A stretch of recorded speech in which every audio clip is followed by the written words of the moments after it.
Hello दोस्तों, आप सभी का स्वागत है हमारे यूट्यूब चैनल पर। तो दोस्तों, आज हम लोग कक्षा 7 का कृषि विज्ञान पढ़ेंगे। आज हम लोग पाठ 1 पढ़ेंगे। हमारे पाठ का नाम है मृदा विन्यास। तो आज हम लोग इस पाठ से अभ्यास प्रश्नों को साथ ही साथ सभी प्रश्न उत्तरों को भी देखेंगे। तो चलिए पहले प्रश्न को देखते हैं। सही उत्तर पर सही का चिन्ह लगाइए। इसमें क नंबर प्रश्न है, मृदा कणों का आकार होता है। तो इसका क नंबर उत्तर सही है, गोलाकार। अगला प्रश्न देखते हैं। प्रश्न दूसरा है, केशिका जल होता है। तो इसका सही उत्तर है ग नंबर, गुरुत्वाकर्षण बल के विरुद्ध मिट्टी में पाए जाने वाला जल। अगला देखते हैं प्रश्न 3 नंबर, मृदा जल संरक्षण करते हैं। इसका घ नंबर उत्तर सही है, जुताई के बाद पाटा लगाकर। अगला देखते हैं प्रश्न 4 नंबर, दानेदार कड़ीय विन्यास होता है। तो इसका सही उत्तर है घ नंबर, जब कण आपस में मिलकर एक झुंड बनाकर दूसरे झुंडों को 4 स्थानों पर छूते हैं तो उसे दानेदार कड़ीय विन्यास कहते हैं। ठीक है, आगे देखते हैं 5 नंबर प्रश्न, तिर्यक विन्यास में प्रत्येक कण दूसरे कणों को कितने स्थानों पर छूता है। तो इसका ग नंबर उत्तर सही है, 6। अगला देखते हैं प्रश्न 2 नंबर, रिक्त स्थानों की पूर्ति कीजिए। इसमें पहला प्रश्न है, स्तंभी विन्यास में मृदा कण एक दूसरे से स्थानों पर मिलते हैं। तो ब्रैकेट में दिया है 2 या 4, तो रिक्त स्थान पे भरेंगे 4। ठीक है, आगे देखते हैं 2 नंबर प्रश्न, जब जल वाष्प में परिवर्तित हो जाता है तो उसे अवस्था कहते हैं। तो ब्रैकेट में दिया है ठोस या गैस, तो रिक्त स्थान पे भरेंगे गैस। अगला देखते हैं प्रश्न 3 नंबर, यहाँ देखिए, यहाँ पे रिक्त स्थान दे दिया है। ठीक है, रिक्त स्थान है, भाग को रंध्रावकाश कहते हैं।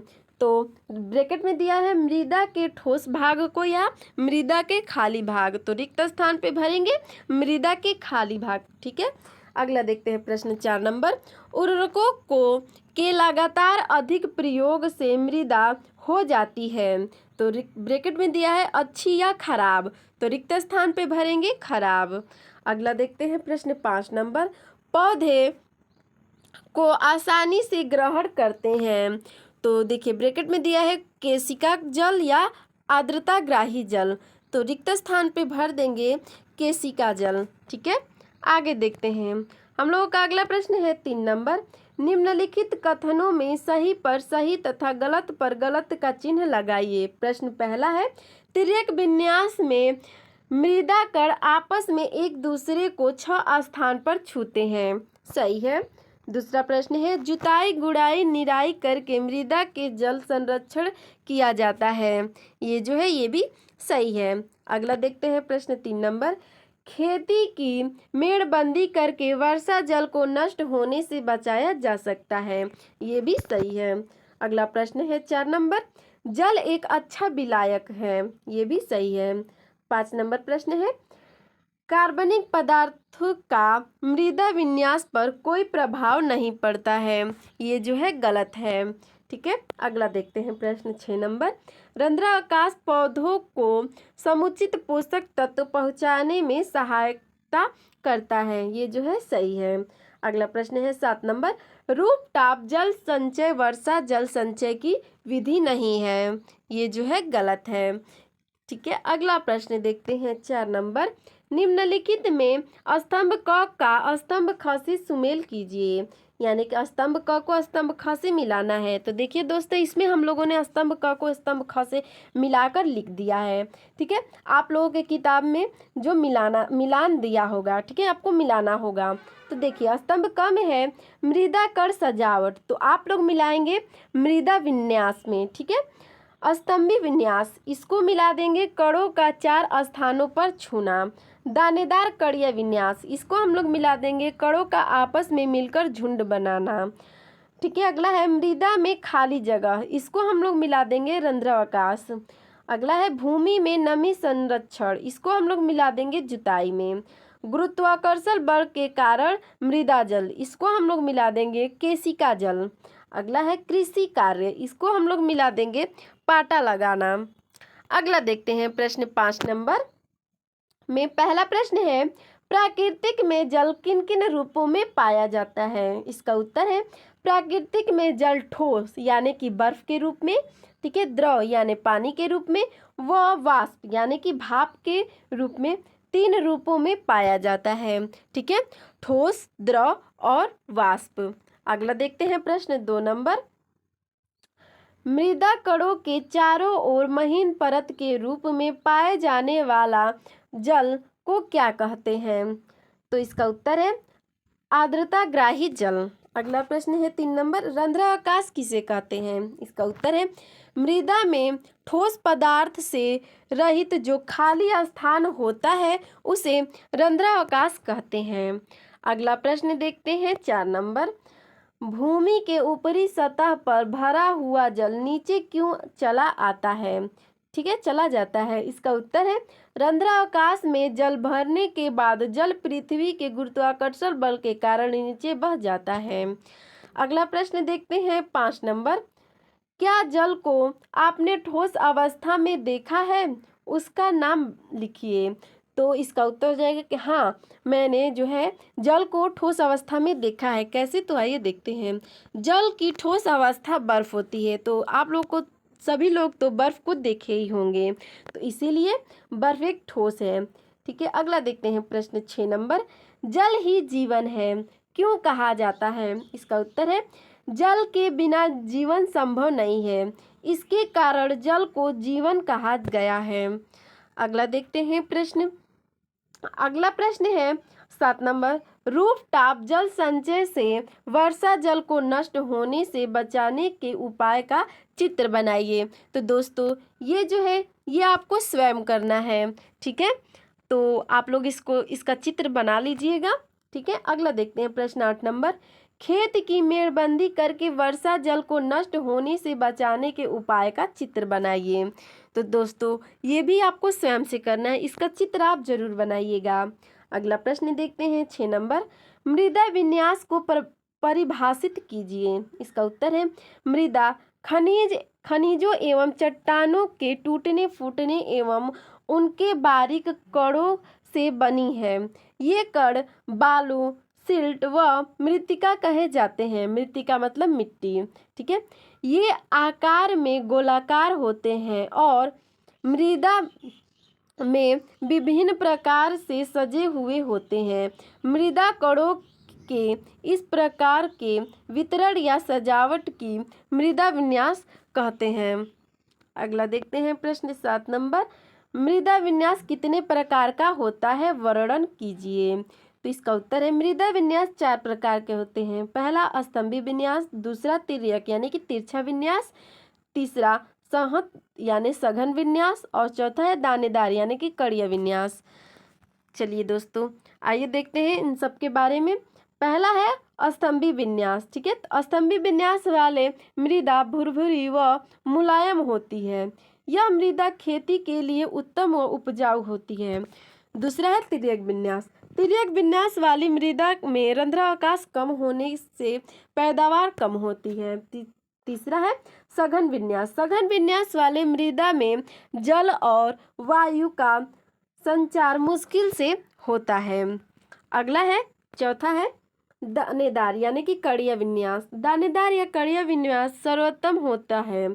चिकनी दोमट एवं दोमट मृदाओं यानी मिट्टियों में यह पाया जाता है, ठीक है। कौन? दानेदार यानी कि कड़िया विन्यास। अगला देखते हैं प्रश्न 8 नंबर। मृदा जल को परिभाषित करते हुए उसके विभिन्न रूपों का विस्तार में से वर्णन कीजिए। इसका उत्तर है मृदा जल 3 प्रकार के होते हैं। आइए देखते हैं उन तीनों प्रकारों को। पहला है गुरुत्वीय जल, दूसरा है केशिका जल और तीसरा है आर्द्रताग्राही जल।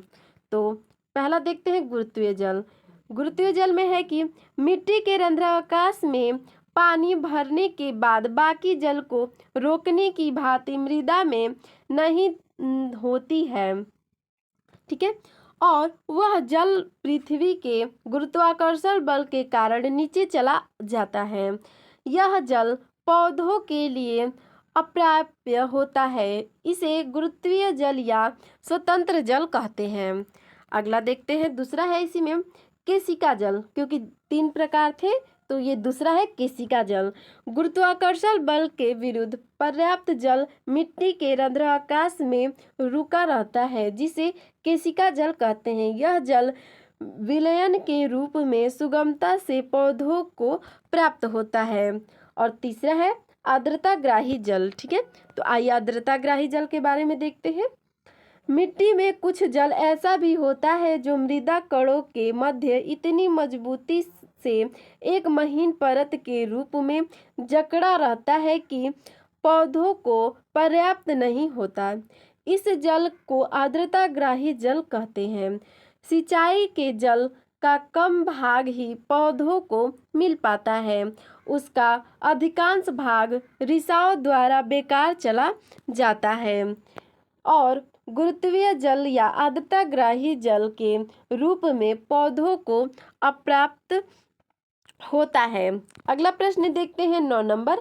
वर्षा जल को नष्ट होने से बचाने के उपाय का वर्णन कीजिए। इसका उत्तर है वर्षा जल को नष्ट होने से बचाने के उपाय निम्न हैं। तो आइए देखते हैं। पहला है खेती को समतल करना व मेड़बंदी करना। तो इसमें हो जाएगा, इससे वर्षा जल बाहर जाने से रुकता है और जल निकास धीरे धीरे होता है। अगला देखते हैं 2 नंबर, गहरी जुताई करना। इसमें क्या होता है कि इससे भूमि में जल का अवशोषण अधिक होता है। तीसरा है ढाल के विपरीत जुताई करना। इसमें होता है कि इससे खेत में पानी रुक रुक कर निकलता है। और चौथा है छोटे छोटे बांधों का निर्माण। तो इसमें क्या होता है, इसमें होता है कि ढालू भूमि के निचले स्थानों में पानी को छोटे छोटे बांधों द्वारा रोककर संरक्षित किया जाता है। चौथा है वृक्षारोपण। इसका हो जाएगा जल के तेज बहाव को रोका जाता है। अगला है 6 नंबर, झीलों तालाबों व पोखरों को गहरा करके अधिक वर्षा जल एकत्र किया जाता है, जो बाद में सिंचाई के काम आता है। और 7 नंबर है छत जल संचय, यानी कि जो छत पे जल आता है, बारिश का जल रहता है, उसको कैसे रोकेंगे। तो चलिए देखते हैं। कम वर्षा वाले क्षेत्रों में वर्षा जल को नष्ट होने से बचाने हेतु यह एक ऐसी विधि है जिसमें मकान की छत से गिरने वाला पानी को मकान के पास ही गड्ढे बनाकर रोक लेते हैं, जिसका प्रयोग घरेलू कार्य व बागवानी हेतु करते हैं। ठीक है, आगे देखते हैं। प्रश्न है 10 नंबर, निम्नलिखित वर्ग पहेली में सही शब्द को भरिए। ठीक है, आइए देखते हैं उन पहेलियों को। पहला है मृदा जल प्रकार, दूसरा मृदा विन्यास, तीसरा वर्षा जल संचय का उपयोग उपाय और चौथा है मृदा कणों के चारों ओर महीन परत के रूप में उपस्थित जल। तो आप सब देख सकते हैं, देखिए। और 5 नंबर है मृदा में खाली जगह और 6 नंबर है जल का ठोस द्रव एवं गैस में परिवर्तन। 7 नंबर है मृदा जल का नीचे बहने का कारण। तो आप लोग देख सकते हैं ये है। अब इसका उत्तर देखते हैं। पहले का उत्तर हो जाएगा केशिका जल और दूसरे का हो जाएगा स्तंभी विन्यास। ठीक है, और तीसरे का हो जाएगा मेड़बंदी, चौथे का हो जाएगा आर्द्रताग्राही जल, 5वें का रंध्राकाश और 6वें का जल चक्र और 7वें का गुरुत्वाकर्षण। ठीक है, ये जो प्रश्न 7 दिए गए थे, 5 से 7 यहाँ पे है। ठीक है, और 1 से 4 यहाँ पे जो है उन सब के, यानी कि पहले यानी कि मृदा जल प्रकार। ठीक है, इसका उत्तर लिख देंगे हम लोग केशिका जल। और दूसरा क्या है, दूसरा प्रश्न है मृदा विन्यास, तो इसका हम लोग उत्तर लिखेंगे स्तंभी विन्यास। ठीक है, और तीसरा क्या कह रहा है प्रश्न, वर्षा जल संचय का उपाय, तो तीसरा का उत्तर लिखेंगे मेड़बंदी। और चौथा प्रश्न कह रहा है कि मृदा कणों के चारों ओर महीन परत के रूप में उपस्थित जल, तो इसका उत्तर हम लोग लिखेंगे आर्द्रताग्राही जल। 5वां कह रहा है कि मृदा में खाली जगह, तो इसका उत्तर हम लोग लिखेंगे रंध्राकाश। और छठवां प्रश्न कह रहा है कि जल का ठोस, द्रव एवं गैस में परिवर्तन।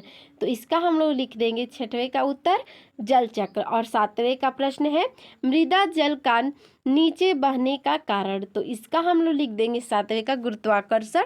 ठीक है, तो दोस्तों आपको हमारा यह वीडियो कैसा लगा हमें कमेंट में ज़रूर बताइएगा। ठीक है, धन्यवाद दोस्तों।